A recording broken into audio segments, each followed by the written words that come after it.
कीर्तिमान स्थापित हुए। यूनेस्को द्वारा भी इस उपग्रह आयोजन को मानवता की सांस्कृतिक धरोहर सूची में सम्मिलित किया गया। इस अद्भुत उपलब्धि पर महोदय आपको सादर नमन है। पूरा भारत आपकी ओर आशाभरी निगाहों से देख रहा है। मैं आपसे निमंत्रण करूंगा कि आप अपने कर कमलों से प्रयागराज कुंभ की इस सच्ची खुशियों को बंद करें।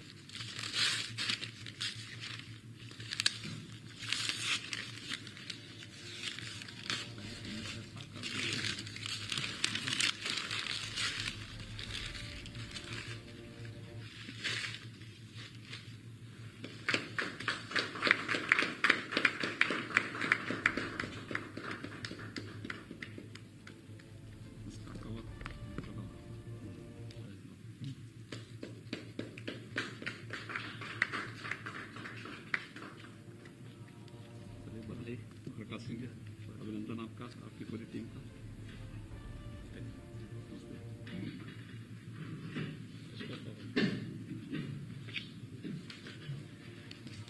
आदरणीय मुख्यमंत्री से अनुरोध है कि अपने सब विचारों से प्रयागराज कुंभ पर ICSSR के द्वारा दिए गए शोध को आगे बढ़ाते हुए सम्माननीय श्री प्रकाश सिंह जी के नेतृत्व में जो एक कीर्ति आज यहां पर जनसाधारण के लिए और इस फील्ड में कार्य करने वाले शोधार्थियों के लिए अर्पित की गई है, मैं इसके लिए सबसे पहले माननीय श्री प्रकाश सिंह जी को और उनकी पूरी टीम को हृदय से बधाई देता हूं। ICSSR को भारत की ऐसे पौराणिक और ऐतिहासिक परंपरा से जुड़े हुए विषय पर इस विशिष्ट शोध के लिए हृदय से धन्यवाद भी देता हूं। आज के इस कार्यक्रम में उपस्थित उत्तर प्रदेश के पूर्व DGP, BSF के पूर्व DG श्री प्रकाश सिंह जी, भारत सरकार के पूर्व सचिव श्री रविंद्र सिंह जी, ICSSR के सचिव श्री VK मल्होत्रा जी, मैकमिलन प्रकाशन से वरिष्ठ प्रबंधक श्री सुबोध जी, उत्तर प्रदेश सरकार में सलाहकार के रूप में अपनी सेवाएं दे रहे हैं doctor KV Raju ji, special DG BSF Shri Pankaj Singh ji, DGP Uttar Pradesh Shri Mukul Goyal ji, अपर मुख्य सचिव सूचना Shri Navneet Sehgal ji, DG vigilance Shri Rama Shastri ji, retired IPS Shri Rathore ji और आज के इस कार्यक्रम में उपस्थित वर्चुअली जुड़े हुए सभी महानुभावों का मैं उत्तर प्रदेश शासन की ओर से हृदय से अभिनंदन करता हूं। मुझे प्रसन्नता है कि प्रयागराज कुंभ पर ICSSR ने इस विशिष्ट शोध को आगे बढ़ाने और देश और दुनिया के सामने से प्रस्तुत करने के लिए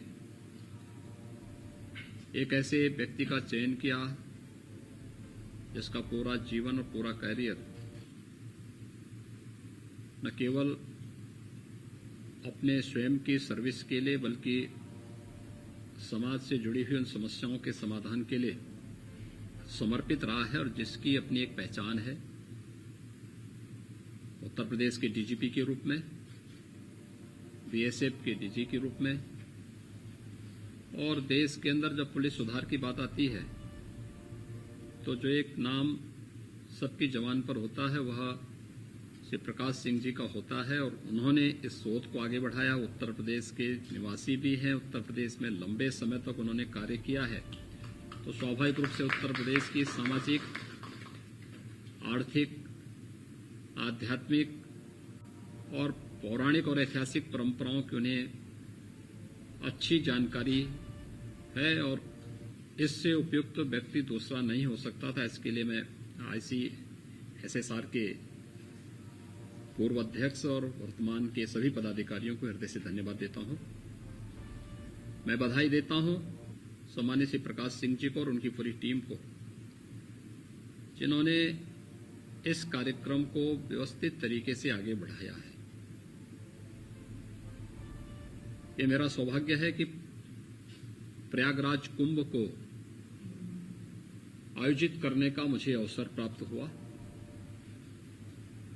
और मैंने मार्च 2017 में प्रदेश की बागडोर मुझे सौंपी गई थी। तो जब मैं मुख्यमंत्री पद की शपथ ग्रहण करने के बाद लगभग 1 महीने के बाद प्रधानमंत्री जी से एक शिष्टाचार भेंट के लिए दिल्ली गया था, तो प्रधानमंत्री जी ने सबसे पहले मेरे सामने इस बात को रखा था कि प्रयाग में कुंभ का आयोजन होना है और कुंभ का आयोजन क्या लीग से हट करके हम इसको एक वैश्विक स्तर पर ले जा सकते हैं। क्योंकि मैं स्वयं भी एक धार्मिक परंपरा से जुड़ा हुआ हूं, तो कुंभ का मतलब आध्यात्मिक और धार्मिक तो मेरे लिए था, लेकिन हम इस बात को मानते थे कि कुंभ का मतलब जहां पे भगदड़ होती है, अव्यवस्था फैलती है, गंदगी होती है और उसको एक अपनी दिनचर्या का हिस्सा मान लेते थे कि ये तो होना ही है, इसलिए इसको हम नियति मान लेते थे। तो मुझे लगा कि प्रधानमंत्री जी के बोलने का मतलब है कि हम कुछ विशिष्ट करें, इसका मतलब हमें इससे लीक से हट करके सोचना है। तो मैंने यहां पर आके अपनी बैठक की थी और बैठक करने के बाद फिर इसको वैश्विक स्तर पर ले जाने के लिए क्या किया जाना चाहिए, मैंने तत्कालीन विदेश मंत्री श्रीमती सुषमा स्वराज जी के साथ फिर चर्चा की। मैंने उसी दिन संकल्प लिया था कि हम लोग कुंभ को धार्मिक और आध्यात्मिक कलेवर के साथ आगे बढ़ाते हुए स्वच्छता, सुरक्षा और सुव्यवस्था का एक अनुपम उदाहरण इसके माध्यम से प्रस्तुत करेंगे। तकनीक से भरपूर करेंगे, तकनीक का उपयोग स्वच्छता के लिए भी, सुरक्षा के लिए भी और सुव्यवस्था के लिए भी करेंगे। और फिर ये कार्यक्रम हमारा आगे बढ़ता हुआ दिखाई दिया। पूरी कमान को मैंने अपने पास रखा। कोई भी शासन में बैठा हुआ अधिकारी, कोई भी शासन से जुड़ा हुआ मंत्री या प्रदेश सरकार से जुड़ा हुआ कोई भी अन्य व्यक्ति बिना मेरी अनुमति के फील्ड में तैनात किसी भी अधिकारी को कोई निर्देश जारी नहीं करेगा। कोई भी आदेश जारी होना है विभागीय स्तर पर, वह मेरे स्तर पर मेरे माध्यम से जाएगा। मैं उसको एक बार देखूंगा और फिर मैं अंतिम 6 महीने के लिए तो सप्ताह में 1 दिन वहां जरूर जाता था। मेरे कार्यक्रम जब फील्ड विजिट के होते हैं तो अक्सर बड़े महानगरों में पब्लिक को परेशानी न हो तो मैं रात्रि के समय जाता हूं। तो सायंकाल में यहां से जाता था, 6 से 6:30 बजे के बीच में वहां पहुंचता था। 7 बजे से 9 बजे तक बैठक लेता था और रात्रि 10 बजे के बाद फिर मैं फील्ड में विजिट करता था, रात्रि को 12 बजे, 1 बजे, 2 बजे तक। और कुंभ के पहले तक हम लोगों ने अपनी सारी तैयारियां पूरी कर ली थी। लोग ये मानते थे, लोगों ने सबसे पहले प्रश्न ये किया कि इतनी तैयारी क्यों, ये तो अर्ध कुंभ है, अर्ध कुंभ में इतनी तैयारी नहीं होती। हमने कहा अर्ध कुंभ को नहीं, हम पूर्ण कुंभ बनाएंगे इसको। और हमारी परंपरा आधा नहीं मानती, पूरा मानती है। हम पूर्णिमा के चांद को प्रणाम करते हैं, ये अर्धचंद्र की परिकल्पना हमारे यहां नहीं है।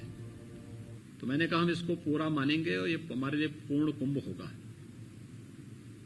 फिर लोगों ने कहा चुनाव के ठीक पहले लोग आएंगे, कैसे होगा? हमने कहा तकनीक का उपयोग करेंगे, सुरक्षा का माहौल देंगे। प्रचार के लिए हमने लोगो बनाया, पहली बार कुंभ में लोगो। कुंभ का भी कोई लोगो होता है? हजारों वर्षों की इस विरासत को हम लोगों ने सर्वसिद्धि प्रद कुंभ का एक लोगो देकर के उसको प्रस्तुत किया और उसका प्रचार किया हर एक माध्यम में, हमारे सरकारी पैड में, हमारे द्वारा दिए जाने वाले गिफ्ट में, हमारे द्वारा भेजे जाने वाले प्रत्येक निमंत्रण में हमने लोगों को खूब हाईलाइट किया। देश और दुनिया के सामने हमने इसको प्रस्तुत किया। दूतावासों को हमने आमंत्रित किया और जितने भी दुनिया के अंदर मिशन हैं इन सबको भी निमंत्रण मैंने भेजा और मैंने उन सबसे विदेश मंत्रालय के माध्यम से उन सबको अनुरोध किया कि आप अपने देश के कम से कम एक व्यक्ति को जो नॉन हिंदू हो उसको भेजें। हिंदू तो आप स्वाभाविक रूप से आएगा, लेकिन कोई ऐसा व्यक्ति जिसको दुनिया के सबसे बड़े सांस्कृतिक जमावड़े का साक्षी बनना है वह प्रयागराज आए और देखें कि कैसे इतने बड़े आयोजन को हम स्वच्छता, सुरक्षा और सुव्यवस्था के मानक को पूरी दृढ़ता के साथ लागू करते हुए यहां पे संपन्न कर रहे हैं। और मुझे प्रसन्नता है कि भारत सरकार ने इस पूरे आयोजन के साथ हमें पूरा सपोर्ट किया और इस कार्यक्रम को हम लोगों ने प्रयागराज में संपन्न किया। इस दौरान हमें प्रदेश के अंदर पहली बार प्रवासी भारतीय दिवस के कार्यक्रम को भी संपन्न करने का अवसर प्राप्त हुआ था। मुझे याद है 2013 में प्रदेश के अंदर कुंभ का आयोजन था। उस समय पूर्ण कुंभ था और कुंभ में मॉरिशस के प्रधानमंत्री जी आए थे। वो बड़ी श्रद्धा के साथ आए, लेकिन जब प्रयागराज में गए गंगा नदी को और संगम को उन्होंने देखा तो दूर से प्रणाम करते हुए चले गए। क्या यही गंगा है? क्योंकि यहां गंदगी थी, बदबू थी, दुर्व्यवस्था थी। तो इस बार जब काशी में हम लोगों ने प्रवासी भारतीय दिवस के आयोजन को आयोजित किया तो उसमें उद्घाटन सत्र के मुख्य अतिथि के रूप में प्रधानमंत्री जी के साथ आए थे। तो मैंने संकोच में उनसे इस बारे में अनुरोध किया कि आप काशी आए हैं, आपके साथ लगभग 400 प्रवासी भारतीय मॉरिशस से आए हैं। अगर ये सभी लोग प्रयागराज कुंभ में भी आए तो हमें प्रसन्नता होगी, क्योंकि कार्यक्रम कुंभ का आयोजन 15 जनवरी मकर संक्रांति से लेकर के 4 मार्च शिवरात्रि तक आयोजित हुआ था और प्रवासी भारतीय दिवस का आयोजन भी 19, 20, 21 जनवरी 2019 के आसपास ही प्रयागराज में था, काशी में था। तो मैंने जब उनसे अनुरोध किया तो मुझे संकोच हो रहा था, क्योंकि उससे पहले का मेरे सामने था कि मॉरिशस के प्राइम मिनिस्टर आए थे और गंदगी उन्होंने देखी थी, तो उस समय उन्होंने बहुत तीखी टिप्पणी भी की थी। तो खैर उन्होंने मेरे अनुरोध को स्वीकार किया, लेकिन आने से पहले उन्होंने कहा मैं स्नान वगैरह नहीं करूंगा। मैंने कहा कोई आप एक बार आइए ना वहां पे। वे गए, पूरे 400 लोगों के प्रवासी भारतीयों के प्रतिनिधि मंडल के साथ वे प्रयागराज गए। वहां पे उन्होंने स्वच्छता देखी, गंगा और यमुना जी के संगम पर त्रिवेणी पे जो व्यवस्था देखी, लोगों को स्नान करते हुए देखा, वो अपने को रोक नहीं पाए। अपने परिवार के साथ उन्होंने संगम में स्नान किया और वहां से गंगा जल लेकर के गए। ये अद्भुत दृश्य थे हम सबके सामने कि जो लोग पहले हे दृश्य देखते थे, ये गंदगी है, टॉयलेट पहले बनते थे, कमोड को या सीट को बालू में ऐसे रख दिया जाता था और फिर वह सीवर का पानी रिसते हुए नदी में मिलता था। गंगा में भी, यमुना में भी, संगम में भी मिलता था। लोग उसी में स्नान करते थे। हम लोगों ने इस बार ऐसा नहीं होने दिया, कोई गंदगी नहीं जाएगी। हर एक टॉयलेट को सेफ्टी टैंक के साथ हमने जोड़ा और पूरी व्यवस्था दी। हम लोगों ने कहा तिनका नहीं दिखना चाहिए और मक्खी नहीं दिखनी चाहिए इतने बड़े आयोजन में। लोगों ने कहा कि भीड़ आएगी, क्या करेंगे? और मैंने स्पष्ट निर्देश दिया था कि 5 किलोमीटर से अधिक किसी भी श्रद्धालु को पैदल न जाना पड़े। मुझे याद है जब नासिक का कुंभ था, त्र्यंबकेश्वर नासिक में कुंभ था, एक स्नान के दिन मैं स्वयं भी नासिक त्र्यंबकेश्वर में था। मैंने देखा 20 किलोमीटर दूर लोगों को रोक दिया गया था। मैं बहुत चकित था, 20 किलोमीटर कोई भी श्रद्धालु पैदल जाएगा, फिर कैसे पैदल आएगा? वो मनुष्य है। एक क्षमता होगी उसकी, और खासतौर पर बुजुर्ग लोग, बीमार लोग कैसे जाएंगे। तो मैंने इसलिए प्रयागराज में कहा, मैंने कहा कुछ भी करना पड़े 5 किलोमीटर से अधिक पार्किंग नहीं होगी, और वहां से भी शटल बस की सेवा देंगे हम, जिससे किसी भी व्यक्ति को संगम स्थल पर मुश्किल से 150-200 मीटर की दूरी तय करना पड़े और संगम में जाके स्नान कर सके। और मुझे प्रसन्नता, मैंने 5000 बसेज उस समय खरीदी। वे 5000 बसेज हमें कोरोना कालखंड में बड़ी मदद की है। जब मुझे प्रवासी कामगार, 40 लाख प्रवासी कामगार और श्रमिकों को उनके घरों तक पहुंचाना था, तो वही बसेज हमें इस समय मदद की है। जब मुझे कोटा से अपने बच्चों को ला करके लगभग 14,000 बच्चों को सुरक्षित उनके घरों तक पहुंचाना था, इन्हीं बसेज का मैंने उपयोग किया फिर। और उत्तर प्रदेश परिवहन निगम आज जो देश का सबसे बड़ा परिवहन निगम का बेड़ा हमारे पास है, तो उसके पीछे प्रयागराज कुंभ में जो इंफ्रास्ट्रक्चर हम लोगों ने डेवलप किया था। लेकिन प्रयागराज कुंभ ने बहुत सारी चीजें दी हमें, जैसे अपनी विरासत का संरक्षण कैसे किया जा सकता है। नामकरण के साथ इलाहाबाद का नाम प्रयागराज हो। अक्षय वट पिछले 450 वर्षों से दर्शन के लिए बंद था।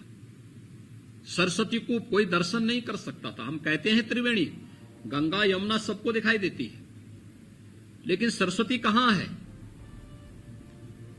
किले के अंदर आज भी सरस्वती कूप है। हम लोगों ने उसको दर्शनीय बनाया, श्रद्धालुओं के जाने के लिए व्यवस्था वहां थी। अक्षय वट में जाने के लिए प्रधानमंत्री जी के हस्तक्षेप के बाद आर्मी ने वहां व्यवस्था दी। आज वहां पर हर व्यक्ति दर्शन कर सकता है। दुनिया के अंदर सबसे पहला गुरुकुल महर्षि भारद्वाज ने बनाया था, और प्रयागराज का वो गुरुकुल फिर से महर्षि भारद्वाज के आश्रम के रूप में हम लोगों ने वहां पर स्थापित किया है। और प्रयागराज कुंभ के दौरान हमारे पास कार्य करने के लिए 1 वर्ष का समय था। 1 वर्ष के दौरान इंफ्रास्ट्रक्चर को डेवलप किया गया। सिंगल लेन को डबल लेन में, डबल लेन को 4 लेन में, 4 लेन को 6 लेन में, अतिरिक्त मार्ग दिए, फ्लाईओवर बनाए गए, वैकल्पिक मार्ग दिए गए, गंगा की धारा अविरल हो, निर्मल हो। जो भी तकनीक दुनिया के अंदर थी, उस तकनीक को अपना करके हम लोगों ने इस कार्यक्रम को पूरा किया। और मुझे प्रसन्नता है कि हमारे इस आयोजन को दुनिया ने हाथों हाथ लिया। आने वाले श्रद्धालुओं के लिए हम लोगों ने कहा तकनीक का उपयोग करो। सुरक्षा के लिए हम लोगों ने इंटीग्रेटेड कमांड सेंटर बनाए थे।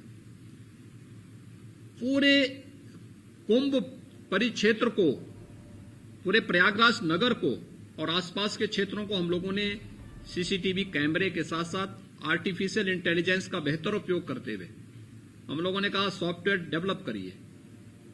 दुनिया और देश का या स्थानीय स्तर का कोई भी ऐसा खुरापाती जो सुरक्षा में सेंध लगा सकता, उसके फोटो इसमें डाल करके इसको तय करिए।